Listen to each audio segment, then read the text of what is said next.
Power Engineering International Hangout. This week, it's part of a series we're running called the Ideal Power Generation Mix, where various technologies involved in global power generation provide their outlook on where their particular technology sits in the coming decades. This week, we're talking to Steve Sawyer from the Global Wind Energy Council, and Steve is speaking to us from India today. And how are you doing, Steve? Doing okay. I'm actually in Bangalore, where the weather is quite pleasant. It's about 28 degrees or something like that, as opposed to last week in Delhi when it was 46. That was a bit much. That's a bit uncomfortable. We don't have those sort of complaints here in London, but good to know the temperature isn't quite so high. Steve, I just want to get right into it. Just a little bit of background to my first question, and I mean, we know the benefits of wind power are apparent and promising in terms of a cleaner planet. The main critique would be the reliability of the technology as an electricity provider. We can see that innovations and cost-cutting measures are occurring at a fantastic rate. I mean, probably eclipsing a lot of other technologies who have had to sort of, you're thinking of clean coal power has been around a long time. It's only recent years they've sort of got their act together in a way in terms of trying to produce cleaner options, whereas wind is relatively new in some ways in terms of being a player in the world energy mix. And in recent years, we've seen a lot of advancements. Storage isn't where it ought to be yet, and I suppose for wind power to generate the electricity for entire cities throughout the year, it would need a massive amount of development and investment. You're free to take me up on any of these points I make. I had an expert from the nuclear sector on this lot recently, and he considered himself pro-renewable. But he questioned what would happen if we didn't use other generation technologies until renewables are strong enough to take the lead. He said that blackouts and economic fallout would be the rule unless all technologies were involved during the transition to wind and solar. Are you a purist in that you think all investment should be entirely focused on wind, or should there be a sensible incremental transition prioritizing renewables, but ensuring that other conventional and nuclear power generators are available to maintain societies in the interim? That's a bit of a long-winded question, Steve. Apologies for that. Yeah, well, I mean, the issue is one both of time and scale and what the objectives are. I mean, if you look at it from the point of view of climate change and the need, as the IEA in their new report published yesterday, their special report from the World Energy Outlook model on climate change, it's quite clear that it is possible for us to get emissions to peak and begin to decline, certainly in the power sector, before 2020, which is what in fact is required if we're going to maintain a pathway to keep global mean temperature rise below 2 degrees. And if you approach it with that imperative, then obviously generation sources with zero emissions play a much larger role much more quickly. The reality is that we don't yet have an agreement from governments to move in that direction. Well, we have sort of an agreement to move in that direction, but there's no clarity on how quickly they want to move. You see governments like Denmark, where last year they had 39.1 or 2% of their electricity from wind, with a government-agreed target of 50% by 2020, which they will in fact exceed, and then 100% renewable generation in the electricity sector by 2030, which I think they will reach with ease. But Denmark's been at it for a long time, and they have the advantage of being part of one of the most effective functioning international markets in the world, which is the Nord Pool system. And therefore the balancing and trading between themselves and Norway and Sweden and Finland works quite effectively. And I think it's a model that the rest of the European continent could follow quite effectively. Of course, we know that the liberalization of the electricity market and creating a real European-wide electricity market is a long way from reality. But I think if the goal is to maximize the penetration of variable renewables, wind and solar, then that's the way we need to go. Now, how quickly will we then approach 50, 40, 50, 60, 80, 100% renewables? Depends both on technological developments, but primarily from the grid management side, from the ability to not only supply but demand in a cost-effective way. And that would determine the extent to which you could move in the direction of a 100% renewable electricity supply, and how quickly. Technically, it's possible to do it very quickly, but the politics, the economics is one thing, but the politics is another thing altogether, and that's really the fundamental issue that we're grappling with.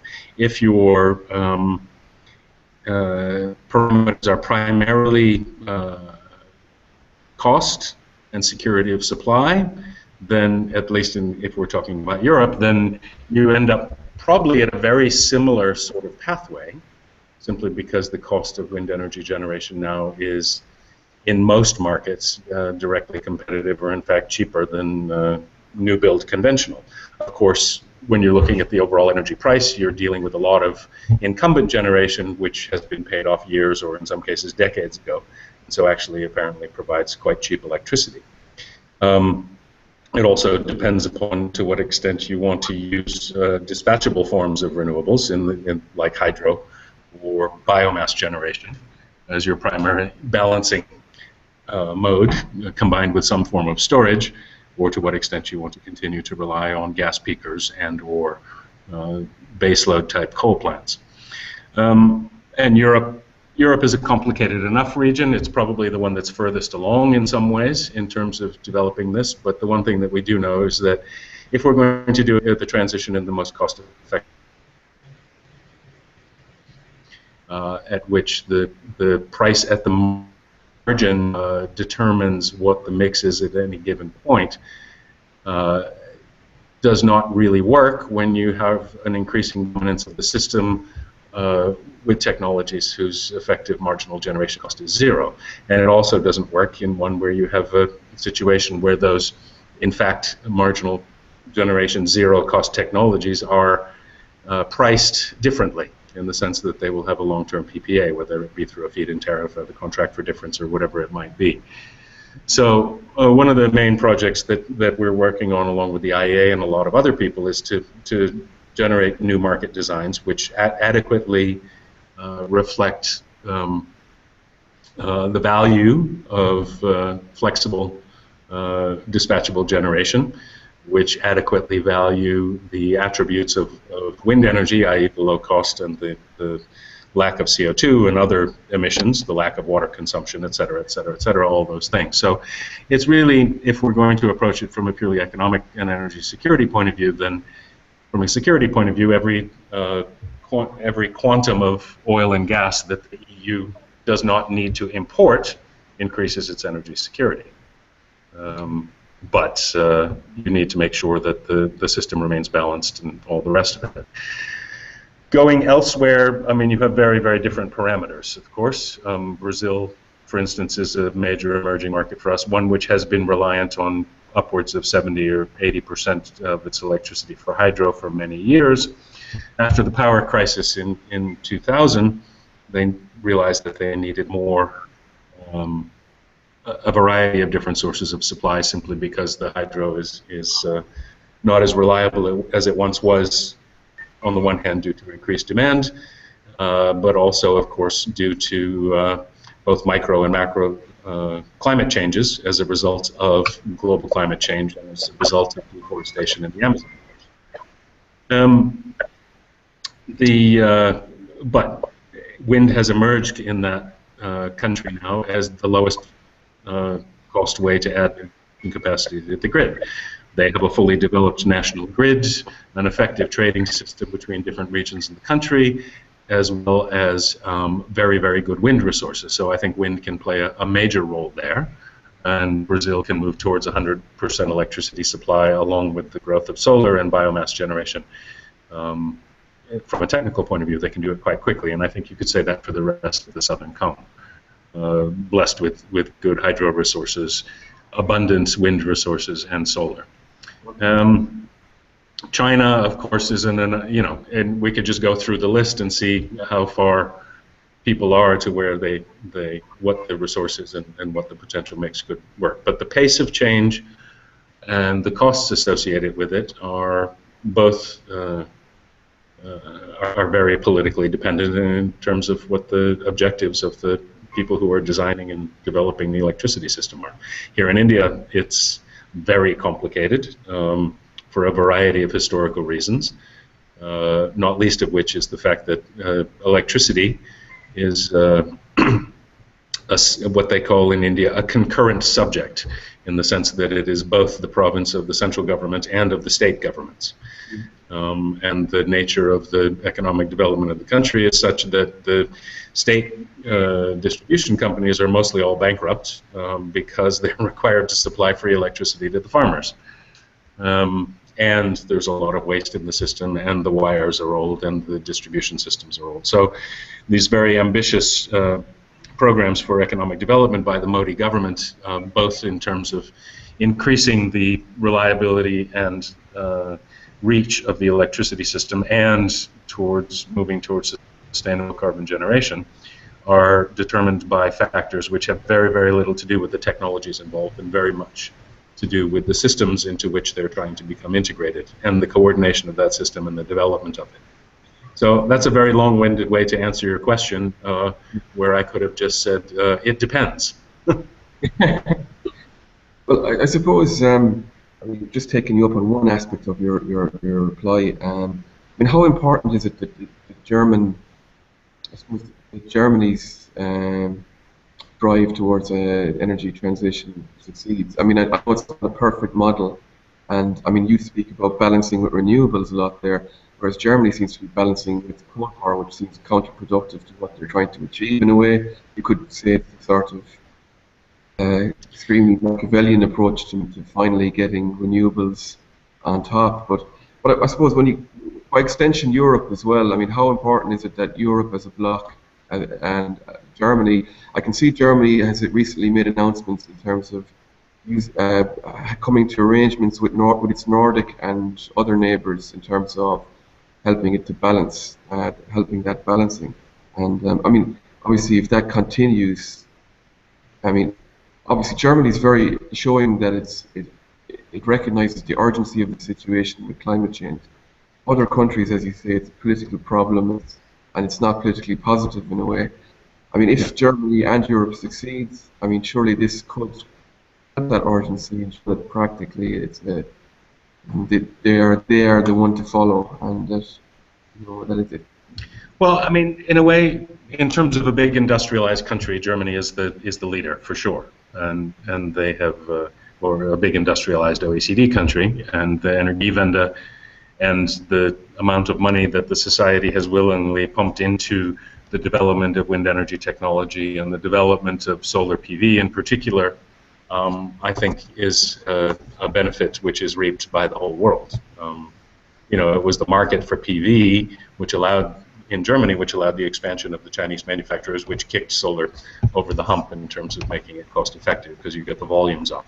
And many of the technological advances, or most of the technological advances in the wind sector have come from German, Danish, Spanish, and American companies, which the rest of the world is benefiting from. Germany is peculiar in the sense that it's not a very windy place, and it's not a very sunny place, but it has been, through a political choice, the place where both technologies have been incubated in the sense of growing to scale. Now, Germany is also complicated because it is a federal system. It is both in the transition phase of moving away from 4 regional electricity monopolies who were unbundled less than a decade ago, and developing market structures that are trying to work, but of course now are not working because of the roughly half of the generation capacity of the country now is wind or solar. That doesn't mean half of the electricity, although some days it's 100%. But all those things, and they don't have a single system operator, which is one discussion I've always head with them. There is trading, but I think that they're running up against now some of the issues they need to plan as they get very large penetrations of both solar PV and wind on their system. Ironically, when you get to these ideological debates, the people from the nuclear side of the thing will point to France as the paragon of whatever, but they're actually in a significant electricity deficit, most of which, for the last several years, most of which has been made up with actual surplus renewables from Germany. But again, the reasons that France is in an electricity deficit are not inherently related to nuclear technology so much as they are political and economic issues associated with developments in that country. So Europe would certainly benefit from a single overall planning, a European-wide grid, and a European-wide market, and I think we could move very quickly, and Germany is not only for wind and solar technology, but also in terms of some of the grid integration and market issues, beating its head against the wall and will eventually be leading the way. Now, the Scandinavians, of course, have it solved in a much simpler, more elegant fashion and a more effective fashion, but as people are fond of pointing out, if all the world were organized like Denmark or Norway, the world would be a very much simpler place. And it's not. So is that really? Are they sort of? Well, I mean, some people would argue that Norway is very fortunate in that it has so much hydro. Yep. But I mean, then again, if you see, today there was a report in the UK which showed how solar is getting very strong in the UK, to the point where conventional power. We have an article on it. Morning's Power Engineering International, but basically solar, wind, and hydro and other renewable power technologies have bridged the gap to a point where that conventional power is really going to have to re-examine itself in the UK.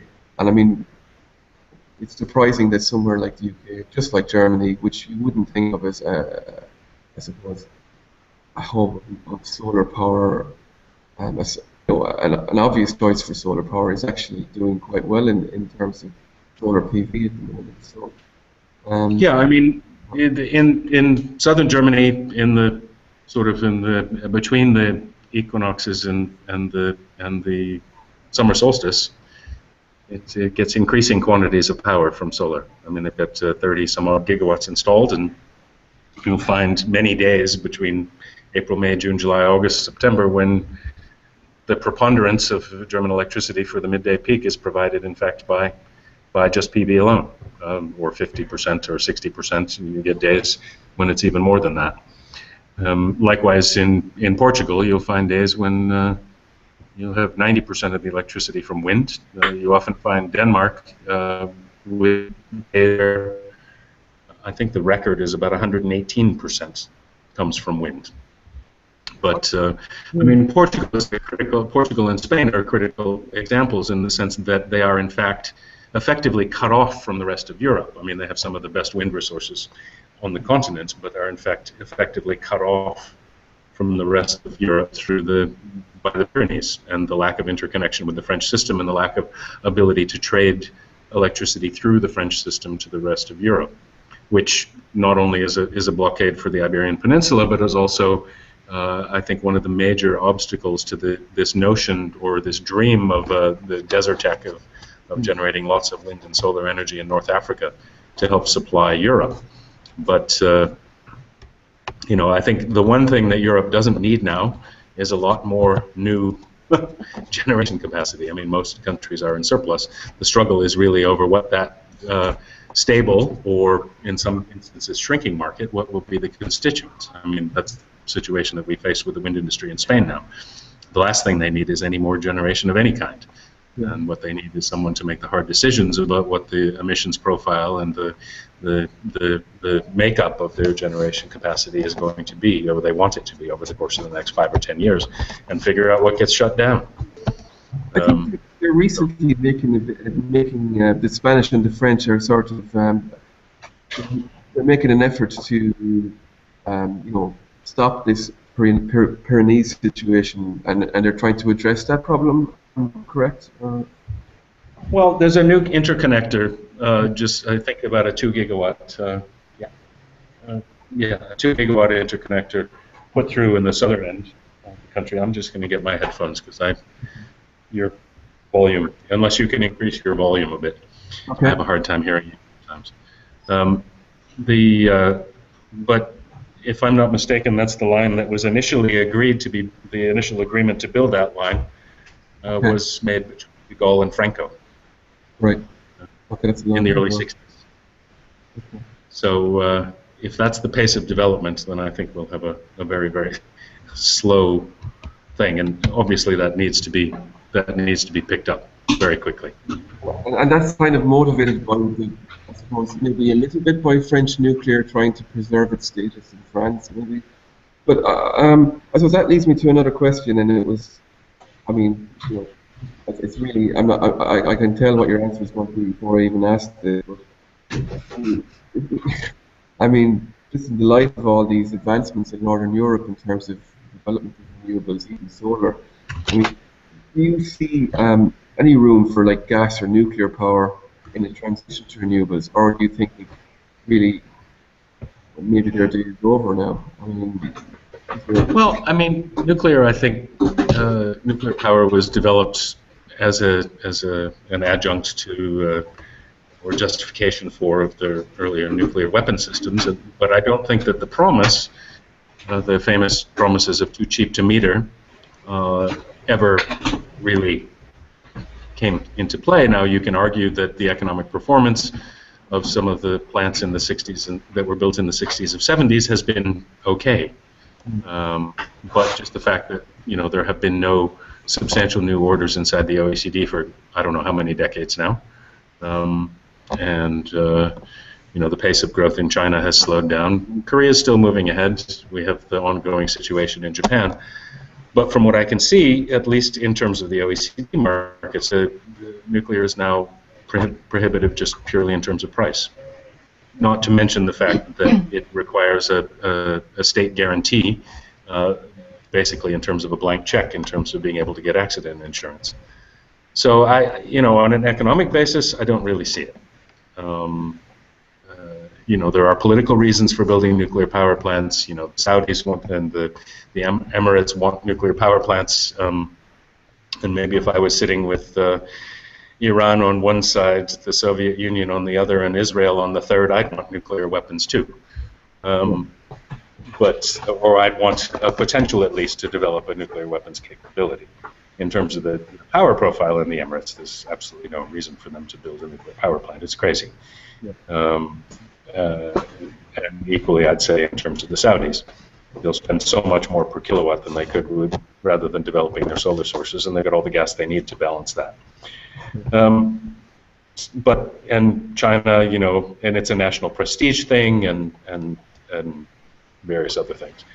But you remember, I mean, the unpronounceable Finnish nuclear power plant, the EPR, that's been dragging on for years and years and years and years and years and years, was originally sold to the Finnish Parliament, and actually they went along with the Green Party went along with it because they had been shown numbers to convince them that it was absolutely fundamentally essential in order for Finland to meet its first commitment period targets under the Kyoto Protocol. Well, Finland reached its targets under the Kyoto Protocol with ease. The first commitment period ended on the 31st of December 2012, and I'm not sure we're any closer to seeing that plant come online now than we were 3 years ago. There are, in theory, plans to build another. The EPR that has been planned in France is in technological and economic trouble, as I understand it. And then, of course, there's the UK deal, which we'll see if that goes ahead. I mean, there's supposed to be a final go or not go economic decision sometime in the next few months, as I understand it. But in terms of a significant quantity of... Sorry, go ahead. Sorry, Steve. The reason I ask you this is purely from a perspective, which I'm not sure where you are on it, but that maybe wind, because of its intermittency, or similar, needs some sort of backup. And I mean, obviously you think that the backup can come from other renewable sources rather than your traditional sources.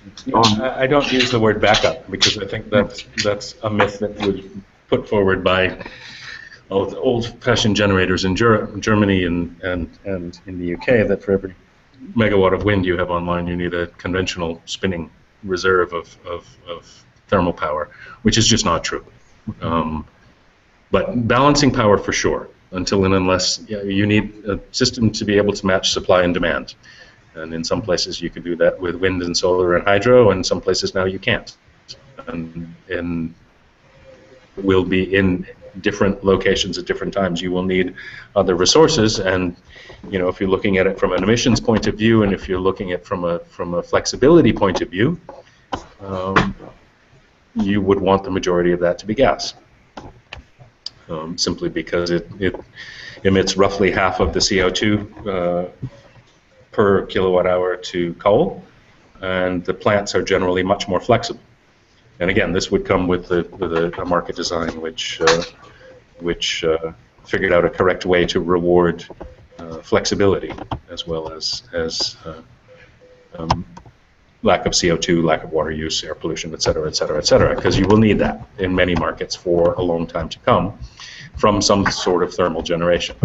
And in some places you can do it sensibly with biomass, others you can't. And if conventional type thermal generation is what is ultimately needed, then obviously from an emissions point of view, you would choose gas. Now, of course, it depends also on your national situation. And if South Africa is sitting on great piles of cheap coal, you're kind of hard pressed to say that they should import very expensive natural gas or LNG or something instead. And with modern coal plants, there are much cleaner versions and much more flexible versions than the ones that we deal, the legacy generators that we have in the OECD, where many of the plants are 30, 40, 50, or sometimes even older than that, where the flexibility is just not there, or at least not in the design. But you build them in the design. So I'm not someone who will sit here and tell you that we need to shut off all fossil fuel generation tomorrow. Of course not. There needs to be an effective transmission to maintain system reliability, to maintain energy security, security of supply, and keep the load balanced and keep the costs in line. I'd say what's changed dramatically over the last, say, 5 years is actually the cost equation. Whereas before we were saying, yes, but renewables were too expensive. Well, that's pretty much off the table now. They're not, by any objective measure. In most markets, they're now competitive, wind and solar, and in many places, they're the cheapest way to add new capacity to the grid. Also, in terms of integration, we've seen very high penetrations of renewables, and the IEA has done a lot of valuable work on this actually through their GIVAR project, and the one that came out last year, The Power of Transformation, shows that integrating quite high shares of renewables into the system over the long term, into existing system is quite easy and effective, and requires mostly software and wetware rather than hardware. And going forward, the cost of actually changing the system, transforming the system to accommodate even larger shares of renewables can be done at a modest cost. But I mean, it's all very well to generalize. Of course, as we know, every electricity system is different. It is interconnected to a greater or lesser degree. It has existing embedded flexible generation, either renewable or non-renewable. So it's very hard to generalize. But do I think, how soon can we get to a 100% renewable energy system, assuming that is the goal? My first question is where? Yeah. In Denmark, I think they'll get there before 2030, no question about it. And probably Sweden and large parts of northern bit of Europe. California is moving in that direction. Some Australian states, despite the policies of their central government, are moving in that direction, as is Brazil. But the United States is going to be a very long haul and a long slog. Same with Canada. Although Canada, because of the preponderance of hydro, is in a perfect position to do it anyway. They would just need the political will, which they manifestly don't have at present, but that changes with the federal elections. China is, I suppose, the big one, and I think what we've seen over the last, particularly over the last few months, but also over the last, since the renewable energy law was passed in 2006, is a very serious, determined program whose ambition, rather than not being achieved, has been actually ramped up as time goes by. And you see the new scenarios put forth by the National Renewable Energy Center in China, now calling for 50% of China's electricity from renewables by 2050, which 5 years ago would have been considered completely out of the blue, beyond all possibility of reach. Now it's a viable scenario. My bet is that they'll get there quicker, but we'll see. We've got the new 5-year plan out now. They've upped the target for wind, or at least in terms of the advanced copies that have been leaked, the target for wind will be increased from 200 gigawatts to 250 gigawatts. Very ambitious targets for solar. China's energy sector emissions starting to flatten out. Very little new builds coal, most of it replacement for old stuff being shut down. I mean, the country's choking on smoke from coal, and that helps as a driver. And I think that same driver will start to make a difference here in India sooner rather than later, now that Delhi has officially passed Beijing as the most polluted capital city in the world, with the worst air quality. The people are going to start, it's going to start making a difference to people in ways that the government cannot ignore. And changing the makeup of the power mix, especially in proximity to the capital, is a big part of what they'd have to do to address that. When you're looking, the bottom line of this discussion is to sort of get an idea of the world. It's very hard, as you say, when you've got to look at different regions or different countries. But I suppose, interconnection and the development of grids, European-wide, North American-wide grids, that's hugely important for renewables. But another key issue is storage. And you must be enthused by some of the high-profile advances in storage in recent times. How important is it along with grids, how important is storage to helping wind become the prime means of generating power around the world?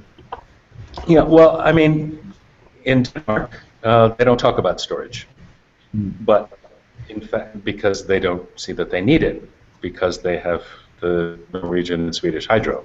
Now, that's storage of a sort, in the sense that when the wind is generating 110% of Denmark's electricity needs, they can sell most of that surplus onto the Nord Pool, except when it's in the middle of the night and nobody else has any demand, then having much of a market for it. As a matter of fact, the prices can sometimes go negative. And so what EnergyNet has in fact done is now shift, rather than letting that electricity go very cheap or at a zero cost onto the Nord Pool, they put immersion heaters in their central and district heating systems, which they have in most Danish large towns and cities, and use that surplus wind energy as heat, store it as heat in effect, and doing so very, very cost effectively. So in other words, they can heat up the boilers in those heating systems with electricity, and crank down the gas or the biomass or whatever it was that was firing those central heating plants. That, as a solution, is now being trialed in North and Northeast China as well, where you have a similar situation where you don't have a terribly diverse electricity mix, in the sense that you have wind and coal, and the coal comes mostly in the form of cogen plants, both heating and power. And so you can, the argument goes is that you want to have the cogen plants running at full tilt in the winter, because you need the heat, and therefore that's the argument they use to curtail the wind. But if emissions is your priority, what you would then do, of course, is put the immersion heaters into the central and district heating systems, crank back on the turbines that are running the cogen plant. So less coal and more wind to provide the same product coming out the end. That's just one of the examples.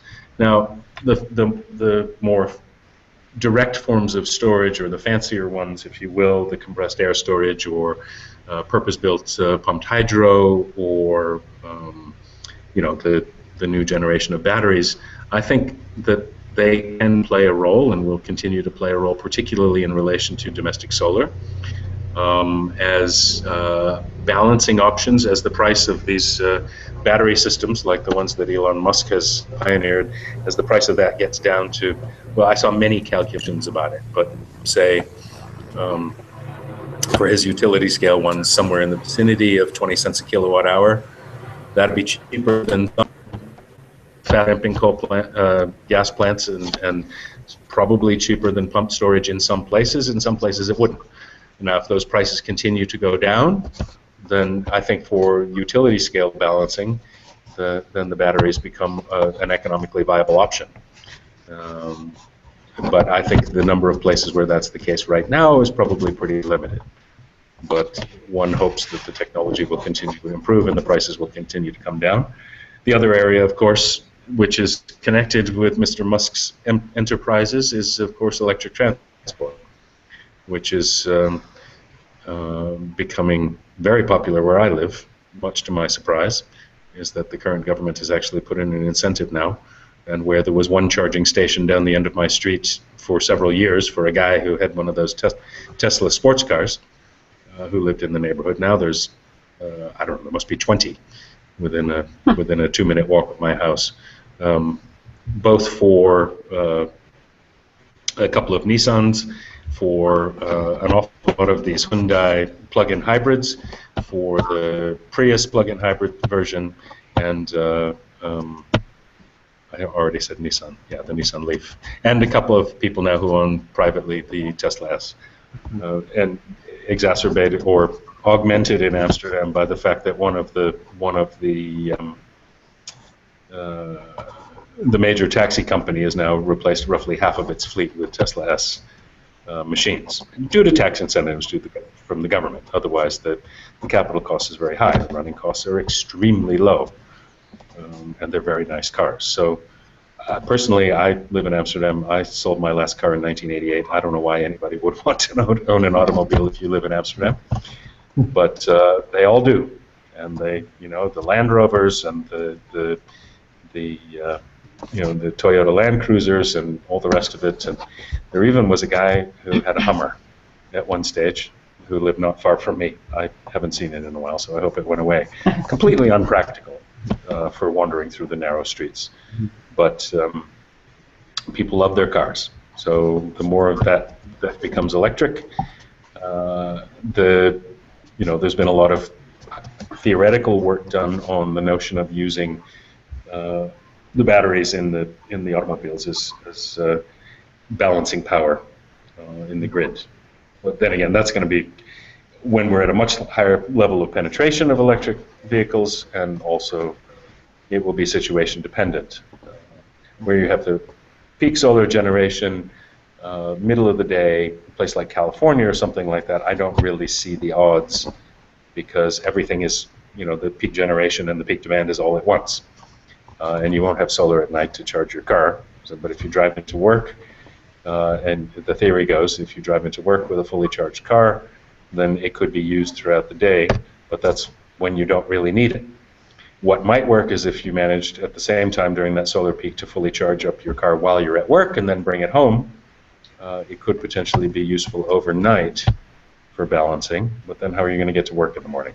Anyway, it's a complicated subject, and will be very situation dependent and on what the generation mix is, as to whether or not this notion of electrified transport being a storage medium. But it's an interesting possibility. And I think it will work in some places, especially in the places where they have lots of wind at night. Sorry, apologies there. I dropped out for a moment. My document here, I don't know what was wrong. Luckily, Steve, they're not here to listen to me. They're here to minutes. And luckily, you were able to talk. I'm sorry. I'm not getting you now. Yes. Can you hear me now? Yeah. Okay, yes. Luckily you were able to talk through that. There was a bit of a technical problem there at the moment. we were able to continue.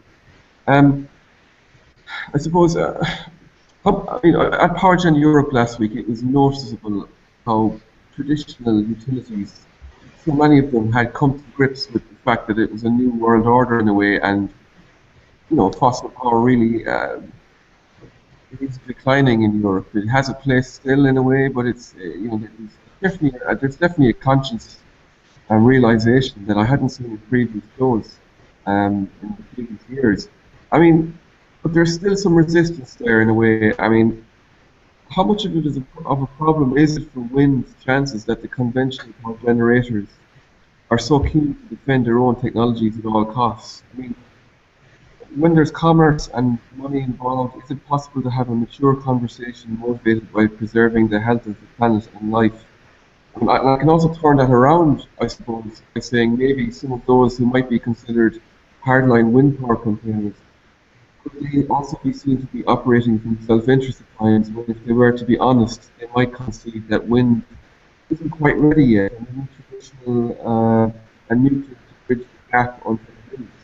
Um, we get a lot of PR coming in here sometimes from various technologies, and with wind, sometimes you will get a report that wind took care of so much capacity for peaking on a particular day, but they may not, they may not tell you that was just on that particular day, and that it doesn't fulfill that portion of power all the time. You know what I mean? Yeah. You're absolutely right in that the purely rational, assuming that Adam Smith's rational economic man actually existed, he would be a good person to have around to help design the power systems of the future. Unfortunately, he doesn't.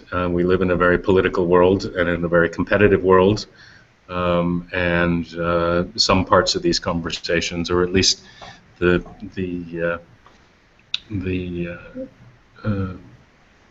public aspects of them, are not going to be terribly rational. I think it would be a lot easier if we had political leadership that made it very clear where we're going, what the objective is. And that, I think, can, we had the G7 leaders last week in Germany talking about decarbonization, but without getting very specific about what they meant by that. And of course, we had them, on the one hand, talking about binding targets and blah, blah that would come out of Paris, while their negotiators in Bonn, there was a climate negotiation system in Bonn, where Japan, the US, and Canada were arguing completely against any sort of legally binding nature of the annexes or whatever that would contain the commitments. Mm-hmm. So there's a very large disjunct between the political rhetoric that you get in the press and what the negotiators actually do on the ground, mm-hmm. and then of course how that's reflected both in national and international climate policy. If we had some more clarity in that direction, I think then it would make the conversation that needs to happen, I would agree, between, for the sake of the utilities and the power system, and for the most sensible design, the least economic disruption, the most cost-effective, energy security of supply, while reducing emissions to near zero in the power sector as quickly as possible. It's going to be it's not a simple thing. It's complicated. Every country is different. Every situation is different. And the intelligent thing would be to work together. And I would say that now where we have improved is that the direction of travel, at least, is much clearer now than it was 10 years ago. But what's the objective? What are the relative priorities of cost, security of supply, diversity of supply, CO2 emissions, and other emissions? And how that, I think, are the critical factors that need to be determined when designing the electricity markets for the future. Mm-hmm. And I think we've come some way towards that in Europe, not so much in other places. And of course, there's very large portions of the world where the notion of a market, as we've come to understand it in Europe, for electricity is anathema. It's just not on in China. in India for the most part, in Brazil a little bit. In Mexico, they've just undone their nearly 100-year-old constitutional prohibition on any private sector involvement in the power sector altogether. So they're just at the beginning of that experiment. Same with Egypt. Morocco, it's still completely controlled and operated by the state. So I'm afraid that it's going to be messy and inelegant in many places going forward. I'm afraid that's the nature of human endeavor. And it would be better, much better, if we could all sit down in a room with the coal guys and the nuclear guys and the gas guys and solar and hydro and everybody else and say, look, this is what we need to do, this is where the direction of travel, this is the objective, by time t, how do we get there in the most cost-effective way while minimizing emissions? Unfortunately, I'm afraid that's an ideal world which would be nice to create. I mean, and then they sort of have kind of, in a way, created that in Denmark. But again, it's 4 million people with a relatively homogeneous culture, and they have a very, they had a very strong political agreement at the parliamentary level that this is what the objective was and this is what the goal was. And then the system operator has a relatively simple time and just having to deal with the technical problems, not the political problems. But as I said before, if the rest of the world were like Denmark, then we would have very good food. We'd eat lots of fish. We'd be very blonde, but it'd be a very different world than the one we live in now. And that's just not the reality in a lot of places. And my only hope is that we have made tremendous strides in the last decade. And I've been doing the climate energy business for 35, 36, 37 years now. And if you'd have told me in 1990 that this is where the wind industry would be today, I would say, hallelujah, we've won the climate issue. But of course, we haven't even begun to win the climate issue because we haven't done all the easy stuff yet on efficiency and energy conservation, which in economic terms is the no-brainer. But we haven't been able to figure out how to incentivize that. So in terms of the climate problem, we're a very long way from having solved the problem. The future never actually, for me at any rate, never actually rolls out the way you expect it. Sometimes there are very positive surprises, like what's happened in China over the last 10 years. There are disappointments, like what's happened in the US over the last 6 or 8 years, but they come and go. And human progress is never linear, and it's rarely clean. So I'm afraid we will have discontinuities and disruptions and mess as we go forward. At least I'm very happy that the direction of travel, I think, is the right one now. If we could agree on the goals, we could get there a lot quicker. Steve, it's been a privilege listening to you this morning. I mean, it could be a whole new discussion if we were to talk about our policymakers and that sort of cynicism that can be aroused by what you spoke about in Bonn and G7 and why they're telling us one thing and then doing another. I mean, in that way, pessimism can creep in, but as you say, you've been in the industry 35 years and there are reasons to be fearful about the future too. Yeah, no, I mean, and I think as someone who worked on multilateral treaties and all the rest of it for 20 years, it has taken me a long time since Copenhagen to actually come to grips with the fact that that approach, it's necessary still, but it's not going to be what leads us to where we need to be. What's going to lead us to where we need to be is what's happening in the marketplace, primarily, and in the battle of ideas and minds and public imagination and all the rest of it, and the governments will follow. Until and unless we have a Nelson Mandela for the climate, then I'm afraid that's what we're looking at. It'd be nice to have one. Life would be much simpler if we could have a global hero of someone of his stature or someone else that could actually put governments back in a position to lead. But they're just not leading at the moment, and we just have to accept that. If you want to access this interview with Steve Sawyer, you can get it on Engineering International LinkedIn and also on our website. And there's also interviews with the Royal Nuclear Association that can be seen as part of this series, and Eurocore. We hope to speak to solar power interests in the next few weeks just to round out our generation next month. It's been brilliant talking to Steve Sawyer today, and he's found some knowledge about his technology. And we wish you well, and I hope you have a good flight back from India to Amsterdam. Thank you very much for that. Thank you, Diarmaid. It's a pleasure. Great. Thanks, Steve. Bye.